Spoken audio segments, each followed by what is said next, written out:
Hello students, my name is Nitin Luthra. Welcome to my channel School of Science. मैं पिछले 21 साल से 21 years से CBSE कोचिंग और JEE नीट की तैयारी कराता हूँ। मैं क्लासेस 9th और 10th के लिए साइंस लेता हूँ and 11th 12th JEE NEET के लिए केमिस्ट्री। तो मैंने बहुत सारे लेक्चर्स अपने प्रीवियस प्लेलिस्ट में अपलोड किए हैं अलग अलग क्लासेस के लिए और अलग अलग चैप्टर्स के लिए। आज हम एक नया लेक्चर शुरू करने जा रहे हैं विद रिस्पेक्ट टू स्टूडेंट्स की demand, D and F block elements. तो डिमांड आई है तो हम उसको लेक्चर कर रहे हैं। तो शुरुआत करते हैं इस चैप्टर के साथ, D and F block elements. अगर आप हमारा पीरियोडिक टेबल को ज़रा देखें तो ये हमने एक black and white picture periodic table की ली है ताकि हम इसको थोड़ा कलरफुल बना सकें। तो ये जो हमारा ग्रुप आता है यहाँ से लेके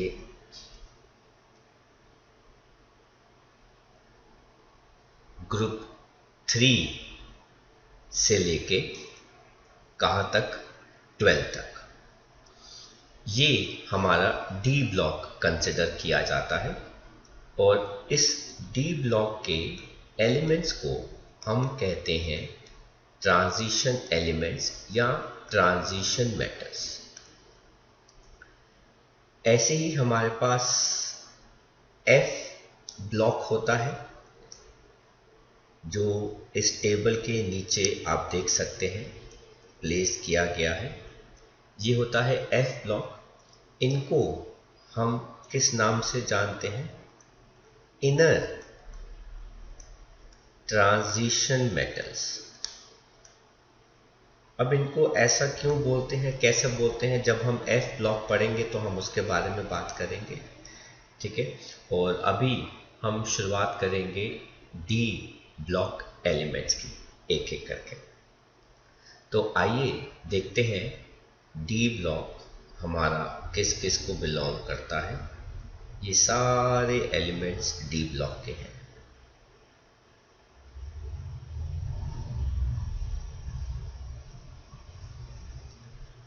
राइट, तो क्या होते हैं D ब्लॉक एलिमेंट्स?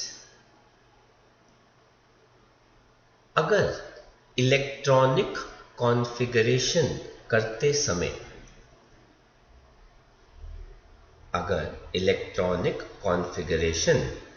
करते समय किसी एलिमेंट का लास्ट इलेक्ट्रॉन n-1d ऑर्बिटल में चला जाता है, मतलब सेकेंड लास्ट शेल के d ऑर्बिटल में चला जाता है, तो उनको हम D ब्लॉक में प्लेस करते हैं।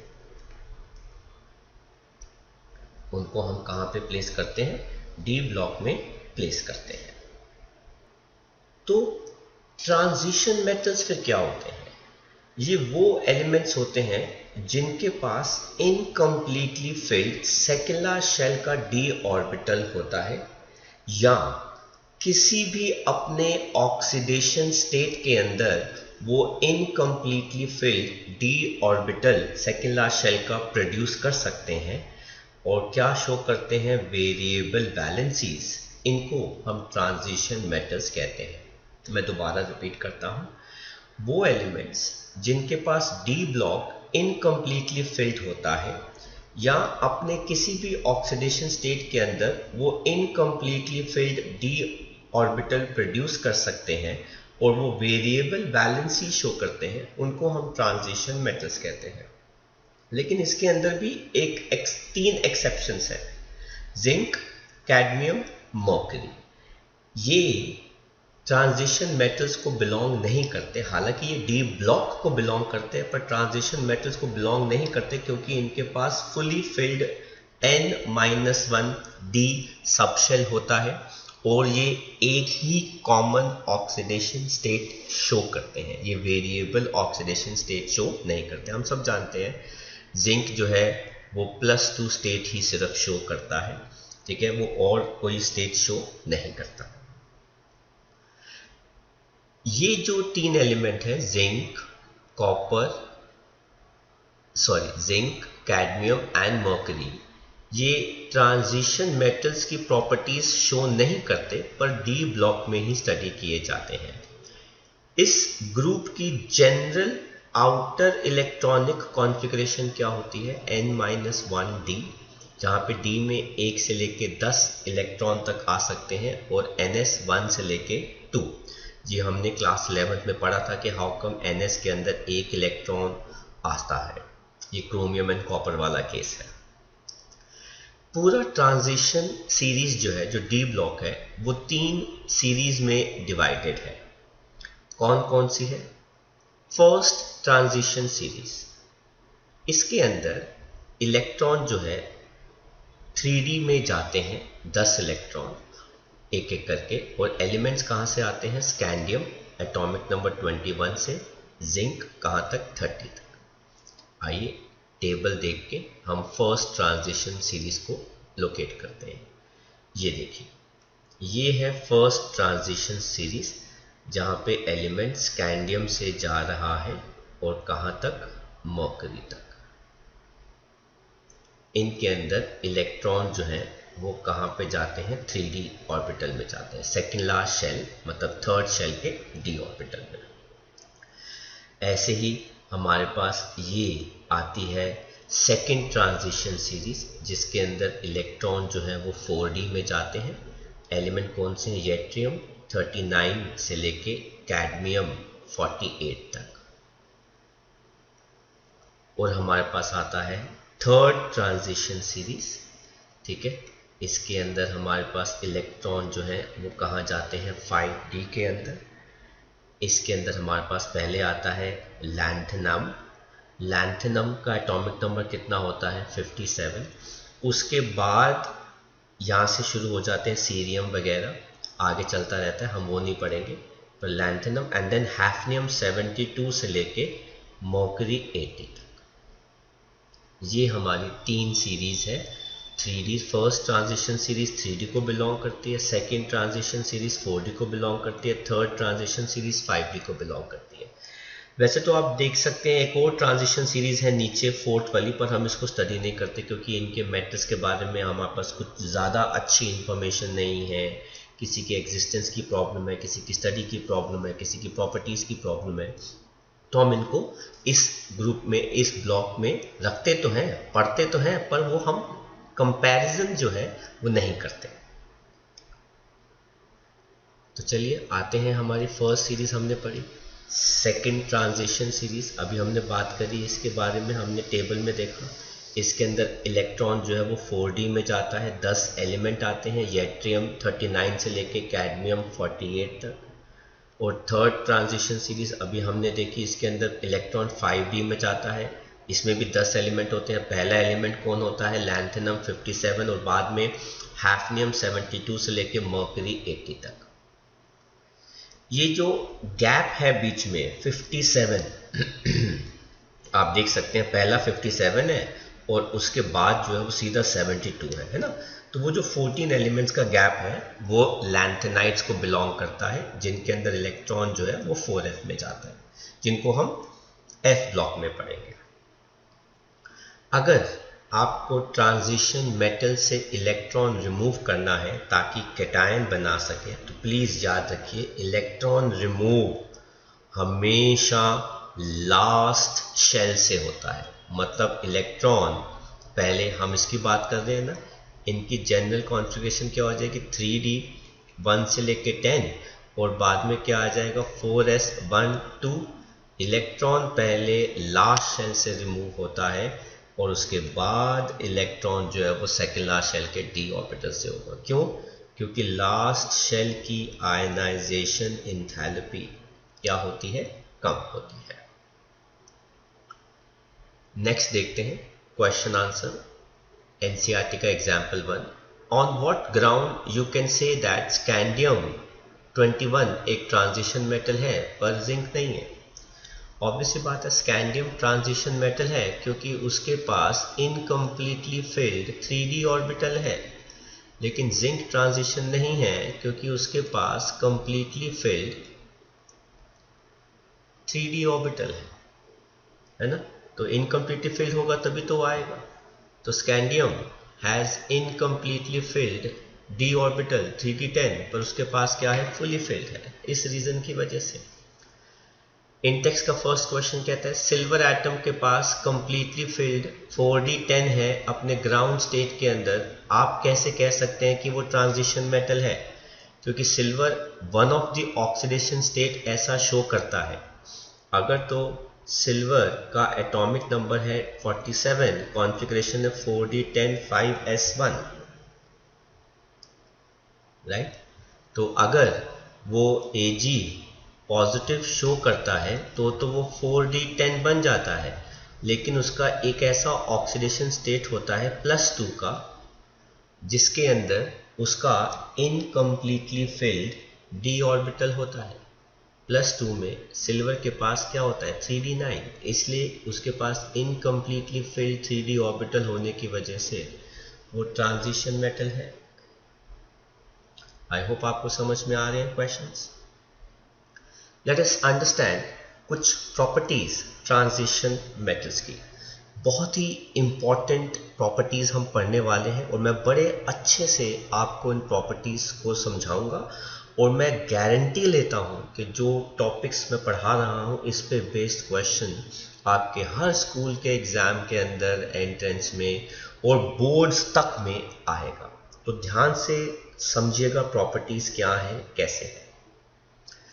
सबसे पहले हम बात करते हैं फिजिकल प्रॉपर्टी की।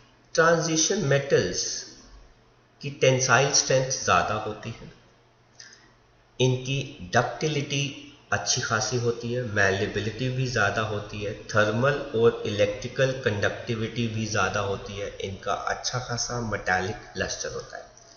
टेंसाइल स्ट्रेंथ क्या होती है, अगर आप किसी भी ट्रांजिशन मेटल की एक वायर बना लेंगे तो ये वायर अच्छा खासा वेट उठा सकती है ना। आपने देखा होगा एक क्रेन होती है, क्रेन के अंदर वायर्स होती हैं सामान को लिफ्ट करने के लिए, तो वो जो वायर्स होती हैं वो ट्रांजिशन मेटल्स की बनती है, क्योंकि इनकी टेंसाइल स्ट्रेंथ, होल्ड करने की शक्ति अच्छी होती है।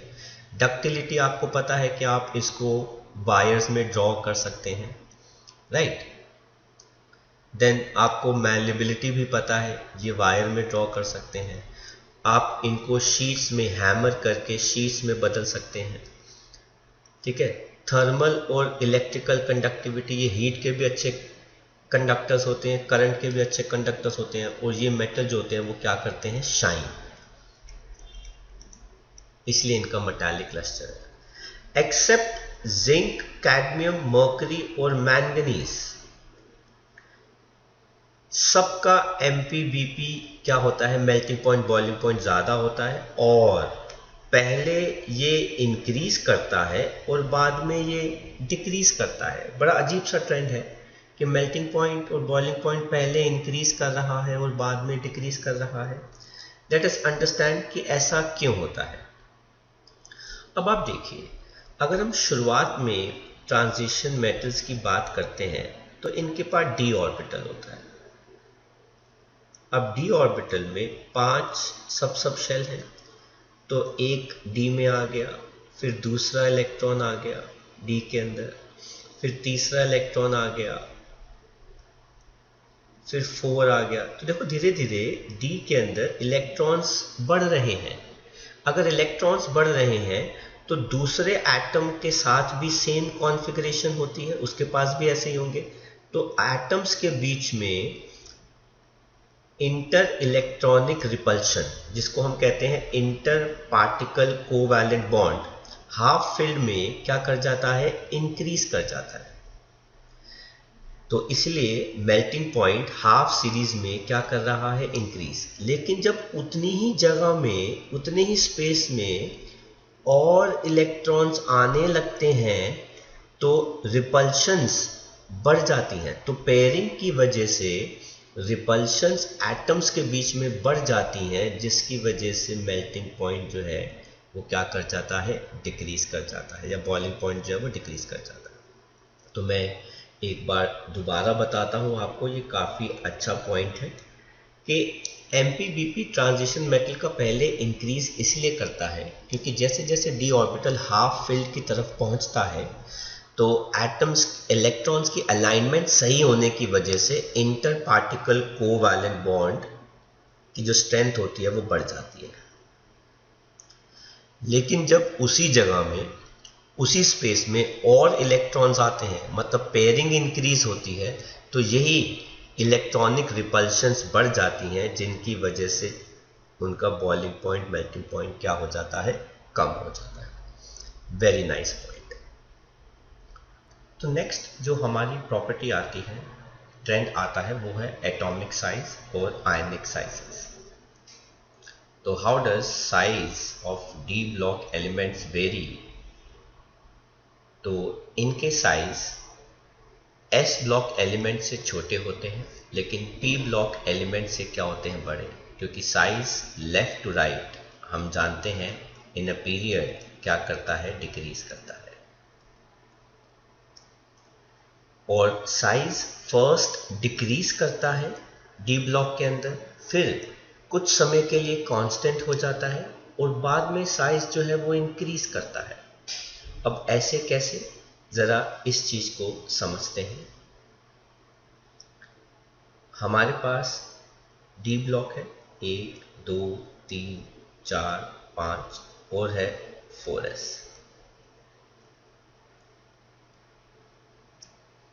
न्यूक्लियस के अंदर प्रोटॉन जा रहा है और इलेक्ट्रॉन यहां पर आ गया, यहां पे ऑलरेडी 2 इलेक्ट्रॉन्स हैं। फिर आ गया न्यूक्लियस के अंदर प्रोटॉन और इलेक्ट्रॉन आ गया 3D के अंदर। तो न्यूक्लियस अपना फोर्स ऑफ अट्रैक्शन जो है वो किसके ऊपर एग्जर्ट कर रहा है, लार्ज शेल के अंदर। तो इलेक्ट्रॉन तो इनर ऑर्बिटल में जा रहा है। जब भी इलेक्ट्रॉन इनर ऑर्बिटल में जाता है तो स्क्रीनिंग इफेक्ट जो है वो कम होती है, it is less. Screening effect या फिर रिपल्शन जो है, फोर्स ऑफ रिपल्शन, वो क्या होता है, कम होता है। इसलिए फोर्स ऑफ अट्रैक्शन जो है वो क्या कर जाता है, इंक्रीज, जिसकी वजह से साइज थोड़ा सा कम हो जाता है। लेकिन जब वो 3d5 एंड 4s1 बना लेता है तो साइज कांस्टेंट हो जाता है क्योंकि हाफ फिल स्टेबिलिटी आ गई। इसके बाद भी आफ्टर 3d5 4s1, मतलब ये एलिमेंट कौन होता है, क्रोमियम, एंड 3d5 4s2, ये कौन होता है, मैंगनीज। इन दोनों तक साइज हमारा क्या रहता है, कांस्टेंट, क्योंकि हाफ फिल्ड और फुली फिल्ड स्टेबिलिटी आ जाती है। बट इसके बाद जैसे ही 3d6 ऑनवर्ड शुरू होने लगता है और 4s2 ही रहता है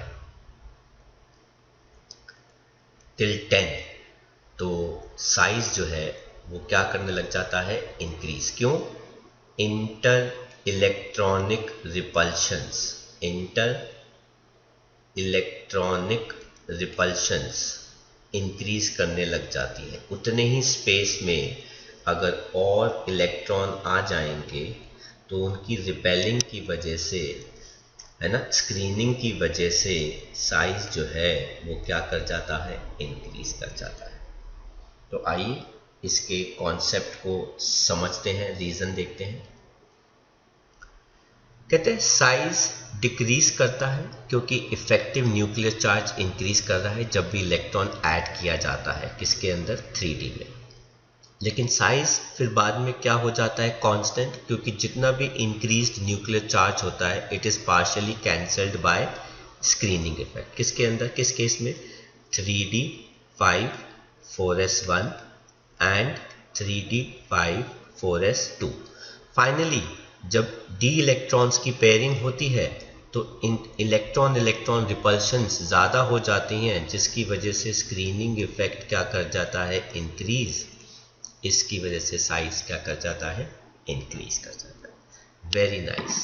तो ये भी एक अच्छा रीजन बेस्ड क्वेश्चन है कि साइज इंक्रीज क्यों कर जाता है। अगर आप सीरीज को, 3D सीरीज को देखें तो 3D सीरीज का साइज जो है वो कंपैरेटिवली 4D सीरीज से छोटा होता है। But very nice, 4D series और 5D सीरीज का साइज जो है वो ऑलमोस्ट सेम होता है। टेक्निकली हमने देखा है कि डाउन द ग्रुप, अगर आप ग्रुप में डाउन मूव करते हैं तो साइज जो है वो क्या होता है, इंक्रीज, क्योंकि शेल बढ़ रहे हैं। साइज इंक्रीजेस, क्यों भाई, क्योंकि शेल्स इंक्रीज कर रहे हैं। लेकिन यहाँ पे हमने बड़ी अजीब बात देखी कि 3D और 4D का साइज जो है वो क्या है, सेम। एंड रीजन क्या होता है, lanthanide contraction. Very important point, but हम इसको अभी नहीं, हम इसको F ब्लॉक एलिमेंट्स में पढ़ेंगे। नेक्स्ट हमारी जो केमिकल प्रॉपर्टी आती है और ट्रेंड आता है वो है मेटालिक कैरेक्टर। अब मेटालिक कैरेक्टर तब आता है जब मेटल इलेक्ट्रॉन क्या कर सके, loss. Metallic character, electron loss करने की टेंडेंसी लेफ्ट टू राइट कम होती रहती है। इसका मतलब है इलेक्ट्रोपॉजिटिव कैरेक्टर भी कम होता रहता है। क्यों? क्योंकि इफेक्टिव न्यूक्लियर चार्ज बढ़ता रहता है। स्ट्रॉन्ग मेटालिक बॉन्डिंग की वजह से, very nice, strong metallic bonding की वजह से या strong inter particle covalent bond की वजह से ट्रांजिशन मेटल्स की इंथैल्पी ऑफ एटमाइजेशन ज़्यादा होती है, इनकी डेंसिटी भी ज़्यादा होती है, ये हार्ड होते हैं। What do mean by enthalpy of atomization? अगर मेटल सॉलिड है, अगर आप उसको हीट देंगे, इसे कहते हैं इंथैल्पी ऑफ एटमाइजेशन, तो मेटल किस में कन्वर्ट हो जाता है, गैसियस स्टेट के अंदर। तो सॉलिड से अगर आपको इसको गैसियस स्टेट में करना होता है, इसको हम सब्लिमेशन भी कहते हैं। अगर सॉलिड से आपको गैसियस स्टेट में करना है तो आपको इस केस के अंदर ज़्यादा हीट देनी पड़ती है। एग्जाम्पल नंबर 2 एनसीईआरटी का कहता है, why do transition metal exhibit higher enthalpies of atomization? क्यों भाई? Due to strong interparticle covalent bond या फिर स्ट्रॉन्ग मेटालिक बॉन्डिंग। रीजन आ गया हमारा, है ना। और वो क्यों होते हैं? क्योंकि इनके पास अच्छे खासे अनपेयर्ड इलेक्ट्रॉन्स होते हैं डी के अंदर, जिसकी वजह से ये इंटर एटॉमिक इंटरैक्शंस एटम और एटम के बीच में स्ट्रॉन्ग होती हैं, जिनकी वजह से इनकी इंथैल्पी ऑफ एटमाइजेशन ज़्यादा होती है। नेक्स्ट देखते हैं, कहते हैं इन द सीरीज स्कैंडियम 21 है, जिंक 30 है, इंथैल्पी ऑफ एटमाइजेशन जिंक की सबसे कम होती है, 126 किलो जूल। ऐसा क्यों? क्योंकि जिंक के एटम के पास 3D के अंदर 10 इलेक्ट्रॉन्स होते हैं। तो जिंक का पहला एटम और जिंक का दूसरा एटम, भरपूर इलेक्ट्रॉन्स इसके अंदर भी है, इसके अंदर भी है, आपस में इनके इलेक्ट्रॉनिक रिपल्शंस क्या है, ज़्यादा, जिसकी वजह से इसको हम इजीली एटम्स में कन्वर्ट, गैसियस स्टेट में कन्वर्ट कर सकते हैं। सिंस जिंक के पास कोई भी अनपेयर्ड इलेक्ट्रॉन नहीं है, इसीलिए इसके पास वीकेस्ट इंटर मेटालिक बॉन्डिंग होती है, क्योंकि 3D10 होता है इसके पास, सारे इलेक्ट्रॉन्स पेयर्ड होते हैं। इलेक्ट्रॉन अनपेयर्ड होगा तो ही तो मेटालिक बॉन्डिंग शो करेगा, इसलिए इन अ पीरियड इसकी इंथैल्पी ऑफ एटमाइजेशन बहुत कम है। Very nice question. अगली जो प्रॉपर्टी आ रही है वो है आयनाइजेशन इंथैल्पी और इलेक्ट्रोड पोटेंशियल की वैल्यू, आरपी की वैल्यू, गेनिंग टेंडेंसी। इनकी IE बहुत ज़्यादा है क्योंकि इनका साइज छोटा है S ब्लॉक से, लेकिन P ब्लॉक से कम है क्योंकि P ब्लॉक का साइज छोटा होता है। IE लेफ्ट टू राइट क्या कर रही है, इंक्रीज, क्योंकि न्यूक्लियर चार्ज बढ़ रहा है। बट वेरी नाइस, IE1 के बाद जो इलेक्ट्रॉन्स बनते हैं वो अपने आप को रीअरेंज करते हैं फ्रॉम 4s एंड 3d, जिसकी वजह से रीऑर्गेनाइजेशन ऑफ एनर्जी होता है by some gain in exchange energy, जिसकी वजह से सम ऑफ IE1 और IE2 का जो ट्रेंड है वो क्या हो जाता है, इर्रेगुलर। पहली IE जब हम लगाते हैं तो उसके बाद जो इलेक्ट्रॉन्स ट्रांजिशन मेटल्स के अंदर बचते हैं वो अपने आप को रीअरेंज करने की कोशिश करते हैं ताकि कोई स्टेबल कॉन्फ़िगरेशन मिल जाए। रीअरेंज के चक्कर में उनको अपनी एनर्जीज को रीऑर्गेनाइज करना पड़ता है, जिसके लिए उनको एनर्जीज को एक्सचेंज करना पड़ता है, जिसकी वजह से IE1 और IE2 का सम जो होता है कोई भी रेगुलर ट्रेंड फॉलो नहीं करता। इस वजह से इनके E0 की वैल्यूज भी थोड़ी इरेगुलर है, ना तो स्टेडीली डिक्रीज होती हैं ना ही स्टेडीली इंक्रीज होती हैं। अभी हम देखते हैं इनके ट्रेंड्स इन पॉजिटिव वैल्यूज +2 की। अगर हम आपको एक चार्ट दिखाएं, ये देखिए हमने एक आपके लिए पहले से ही बना रखा है। ये तो हमने फर्स्ट ट्रांजिशन सीरीज ली है, ये हमारे पास ग्रुप है, ये है ग्रुप नंबर 3, 4, 5, 6, 7, 8, 9, 10, 11, 12। ये है इलेक्ट्रोड पोटेंशियल 2 इलेक्ट्रॉन्स के गेन करने का। स्कैंडियम की तो हम बात ही नहीं कर रहे। अब हम बात किसकी कर रहे हैं? टाइटेनियम की। टाइटेनियम 2 इलेक्ट्रॉन गेन करना पसंद नहीं करेगा, मतलब it will prefer to lose electrons 2। ऐसे ही वैनेडियम भी 2 इलेक्ट्रॉन लूज करना प्रेफर करेगा, पर क्रोमियम के केस में अंदर 2 इलेक्ट्रॉन लूज करने की टेंडेंसी थोड़ी कम हो जाती है। मैंगनीज में फिर 2 इलेक्ट्रॉन लूज करने की टेंडेंसी बहुत बढ़ जाती है, लेकिन आयरन भी 2 इलेक्ट्रॉन लूज करना पसंद नहीं करता। उसके बाद कोबाल्ट भी बहुत कम लूज करना पसंद करता है, निकल भी बहुत कम लूज करना पसंद करता है। बल्कि ये सबसे अजीब सी वैल्यू है कि कॉपर की जो वैल्यू है अकेली वो पॉजिटिव है, बाकी सबकी तो नेगेटिव है। मतलब कॉपर +2 बिल्कुल भी नहीं बनाना चाहता, और जिंक आप देख सकते हैं +2। तो ये देखिए हमारे पास यहाँ पे ऑक्सीडेशन स्टेट है। मैंगनीज काफ़ी खुश है +2 बनाकर, जिंक भी काफ़ी खुश है +2 बनाकर। सर क्यों? क्योंकि जिंक +2 में 3d10 है, फुली फिल स्टेबल है। मैंगनीज +2 में क्या बन जाता है? 3d5, full half fill stability उसको मिल रही है। लेकिन स्कैंडियम आप देख सकते हैं वो +2 नहीं बनाता, इसलिए हमने उनकी इलेक्ट्रोड पोटेंशियल की वैल्यू नहीं ली है। तो इसमें इस +2 के अंदर जो सबसे अजीब सा बिहेवियर है वो कॉपर का है, जिसकी वैल्यू क्या आ रही है? पॉजिटिव। बाकी आप देख सकते हैं कि वो लूज करना पसंद कर भी रहे हैं, कुछ जो है वो कम कर रहे हैं, कुछ जो है वो बिल्कुल भी नहीं करना पसंद करते। ये तो है बिल्कुल ही मना कर दिया। जिंक के पास सिवाय +2 के और कोई ऑप्शन भी नहीं है। तो चलिए वापस चलते हैं +2 इलेक्ट्रोड पोटेंशियल वैल्यूज के अंदर, और बाद में फिर हम वापस आएंगे इसी ग्रुप में।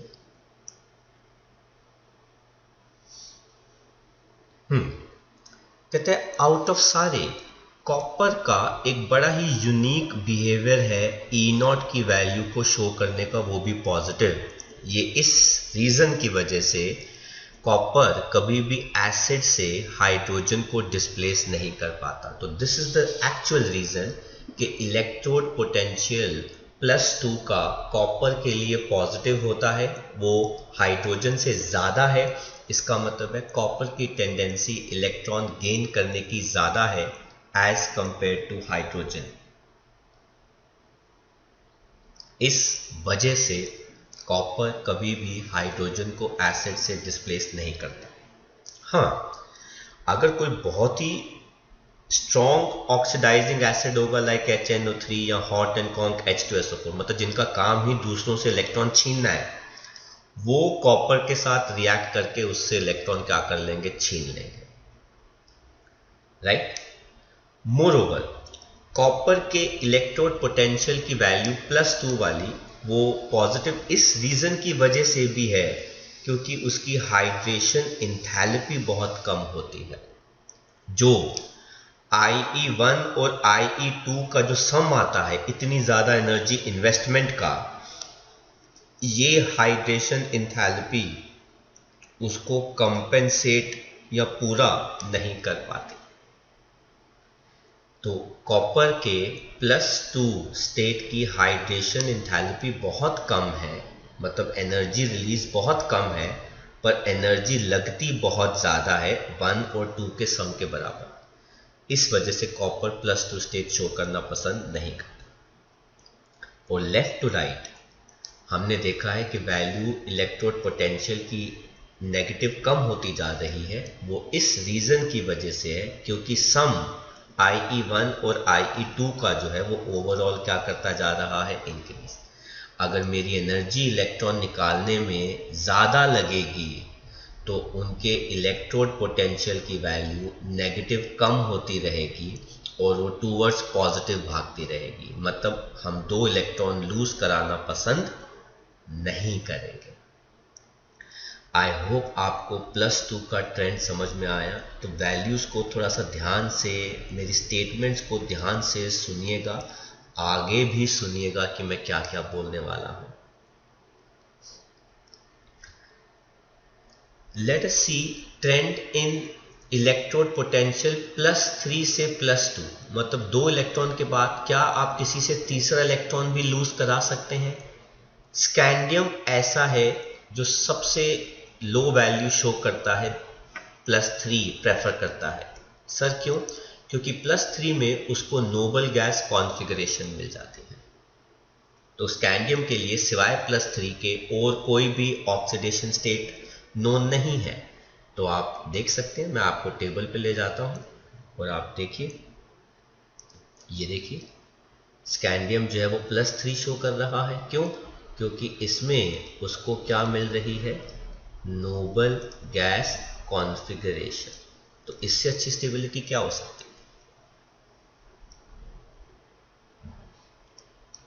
देन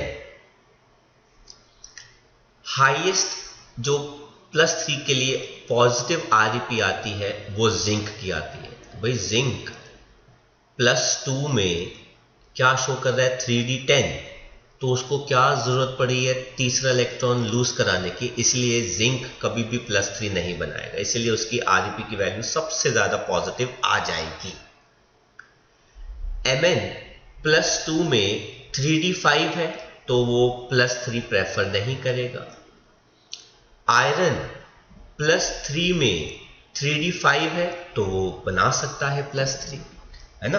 तो आप अगर हम वापस जाते हैं टेबल में तो ये देखिए Mn के लिए मैंने +2 में 3D5 लिखा है तो वो 3 पॉजिटिव प्रेफर नहीं करेगा, नो। लेकिन आयरन जो है वो +3 प्रेफर करेगा।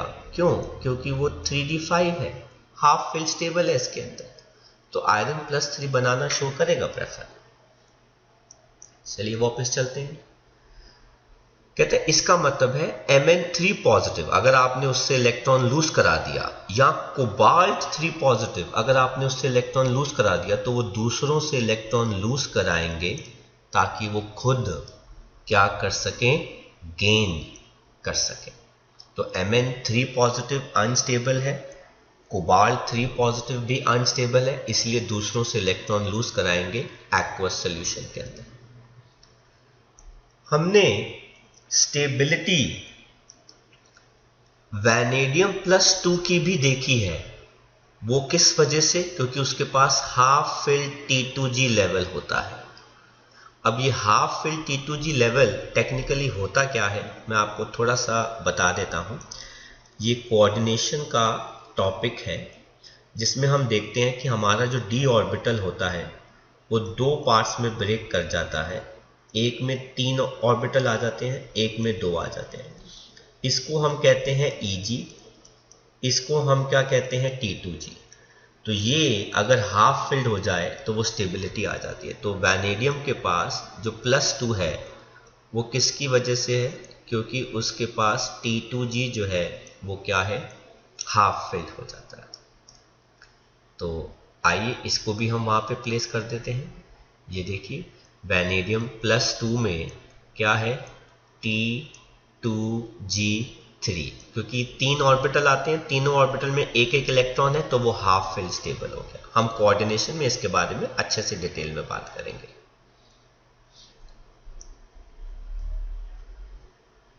इसके अलावा titanium 2 positive, vanadium 2 positive, chromium 2 positive strong reducing agents हैं। मतलब दूसरों को इलेक्ट्रॉन गेन कराते हैं और खुद इलेक्ट्रॉन लूज करना पसंद करते हैं, इसलिए ये एसिड से हाइड्रोजन गैस को डिस्प्लेस कर देते हैं।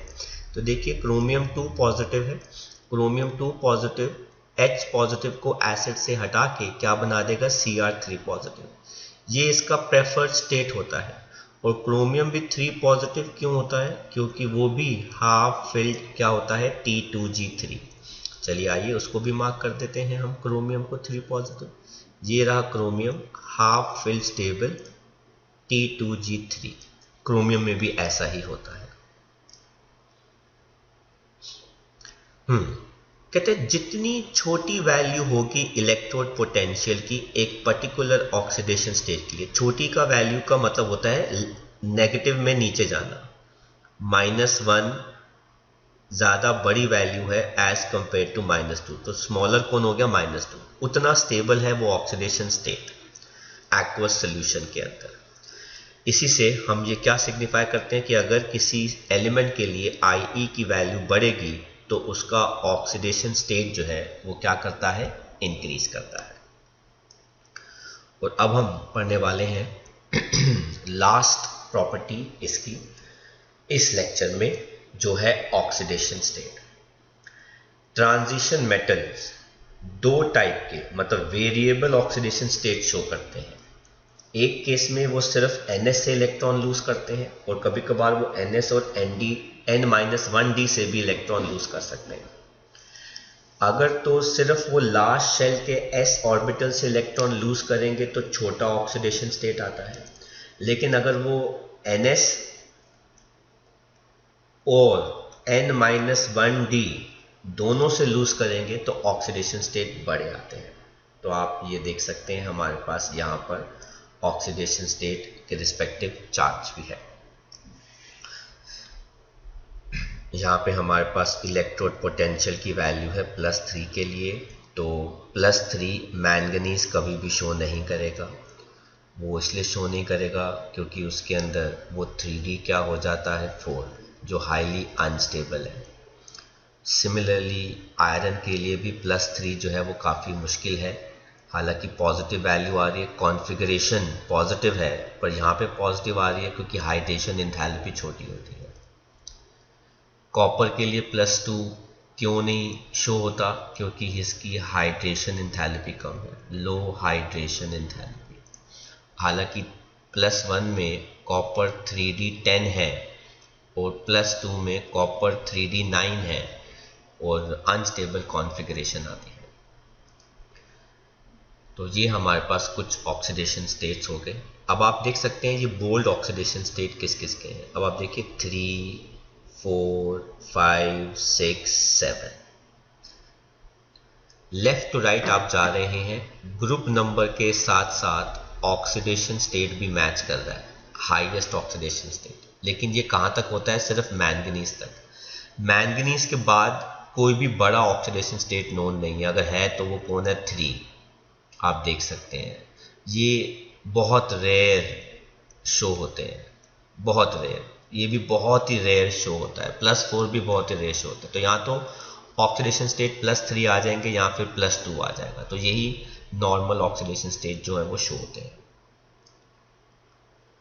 चलिए बात करते हैं, name a transition element which does not exhibit variable oxidation state. तो हमारे पास ट्रांजिशन एलिमेंट होना चाहिए, तो वो कौन है, स्कैंडियम। जिंक मत लिख देना क्योंकि zinc is not a transition metal. Which of the 3D series of the transition element exhibit largest number of oxidation state. तो आंसर कौन हो गया, Mn। क्यों भाई, क्योंकि इसके पास maximum number of unpaired electrons हैं। Mn होता है नॉर्मली और क्रोमियम होता है, पर टेक्निकली Mn का सबसे ज़्यादा जाता है, कहाँ तक जाता है, +7 तक, क्योंकि maximum half filled electrons.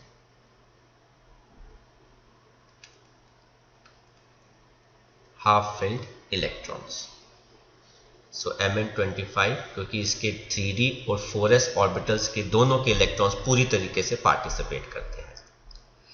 Exercise का 3rd क्वेश्चन कहता है, एक्सप्लेन ब्रीफली कि +2 स्टेट ज्यादा से ज्यादा लेफ्ट टू राइट स्टेबल क्यों होने लगता है after first half series. of the transition elements with increase in atomic number. जैसे जैसे हम लेफ्ट टू राइट जाते रहते हैं, सम IE1 का और IE2 का जो सम है ये बहुत ही ज़्यादा इंक्रीज होता रहता है। इस वजह से +2 स्टेट ज़्यादा स्टेबल होने लग जाता है, इफेक्टिव न्यूक्लियर चार्ज बढ़ने लग जाता है। Because the sum of IE1 and IE2 values क्या कर जाती हैं, इंक्रीज, जिसकी वजह से E0 वैल्यू लेस नेगेटिव होने लग जाती है। इसलिए +2 स्टेट की टेंडेंसी जो होती है वो लेफ्ट टू राइट कम होने लग जाती है। How would you account for the irregular variation of oxidation state enthalpies 1 and 2 in the first transition series? क्योंकि irregular variation इस रीजन की वजह से आता है क्योंकि IE1 के बाद, आफ्टर IE1, इलेक्ट्रॉन्स जो होते हैं वो अपनी रिलेटिव एनर्जीज को रीऑर्गेनाइज करते हैं टूवर्ड्स अ स्टेबल कॉन्फ़िगरेशन, जिसकी वजह से सेकेंड इलेक्ट्रॉन रिमूव करना थोड़ा सा क्या हो जाता है, मुश्किल। जैसे क्रोमियम 3d5 4s1 है, हैज लो IE1 क्योंकि इलेक्ट्रॉन 4s से रिमूव हो रहा है, लेकिन जिंक के अंदर 4s2 3d10 4s2 है और इसकी IE ज्यादा है। क्यों? क्योंकि इलेक्ट्रॉन जो है वो फुली फिल्ड 4s ऑर्बिटल से रिमूव हो रहा है, राइट। तो रिमूवल सेकेंड इलेक्ट्रॉन का डिफिकल्ट हो जाता है क्योंकि इफेक्टिव न्यूक्लियर चार्ज IE1 के बाद क्या कर जाता है, इंक्रीज कर जाता है, राइट। तो आप देख सकते हैं अब सेकेंड इलेक्ट्रॉन 3d5 से निकलेगा तो डिफिकल्ट है, अगर कॉपर का सेकेंड इलेक्ट्रॉन 3d10 से निकलेगा तो डिफिकल्ट हो गया क्योंकि वो फुली फिल्ड स्टेबल भी है। देन हम बात करते हैं नेक्स्ट क्वेश्चन की। कहते हैं इलेक्ट्रोड पोटेंशियल कॉपर का पॉजिटिव में +3.4 आता है, तो इसका पॉसिबल रीज़न क्या है?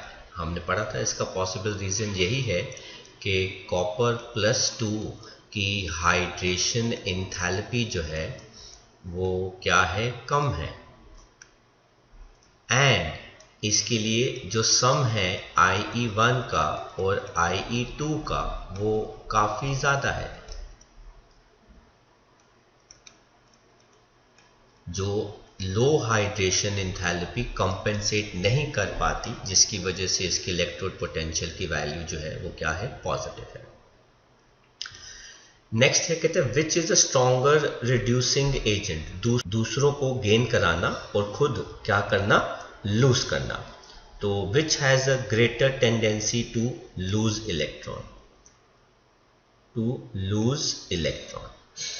अब कोई भी स्ट्रॉन्गर रिड्यूसिंग एजेंट तभी होगा कि वो खुद लूज करेगा। अगर वो खुद लूज कर रहा है तो वो 3 पॉजिटिव से +2 की वैल्यू जो है वो क्या शो करेगा, नेगेटिव शो करेगा। मतलब वो तीसरा इलेक्ट्रॉन वापस गेन नहीं करना चाहिए। टू लूज अनदर इलेक्ट्रॉन और to be a stronger reducing agent, you are supposed to have negative value for +3। तो जरा हम चार्ट में देखते हैं, जो हमने टेबल ड्रॉ किया था वो हमें क्या एक्सप्लेन करता है इस बारे में। क्रोमियम ये रहा वैल्यू एंड आयरन, तो ये जो वैल्यू है वो क्रोमियम 3 पॉजिटिव से Cr2 पॉजिटिव किया, मतलब क्रोमियम 3 पॉजिटिव से 2 पॉजिटिव में नहीं जाना चाहता, लेकिन यहाँ पे Fe3 पॉजिटिव से Fe2 पॉजिटिव में जाना चाहता है। इसका मतलब है Cr3 positive is a stronger reducing agent, क्योंकि उसकी ये वाली वैल्यू जो है वो नेगेटिव है और Fe3 पॉजिटिव के लिए ये वाली वैल्यू क्या है, पॉजिटिव है। तो आइए देखते हैं इस क्वेश्चन का आंसर। तो सिंस क्रोमियम के लिए ये वाली वैल्यू नेगेटिव है और आयरन के लिए ये वाली वैल्यू पॉजिटिव है, इसका मतलब है chromium 2 positive easily electron lose करके 3 पॉजिटिव बनाना चाहता है और आयरन 2 इलेक्ट्रॉन के बाद तीसरा इलेक्ट्रॉन लूज करना नहीं चाहता, इसीलिए Cr3 positive is a stronger reducing agent, stronger reducing agent। तो क्लास, आई होप आज आप लोगों को आज का हमारा लेक्चर समझ में आया है।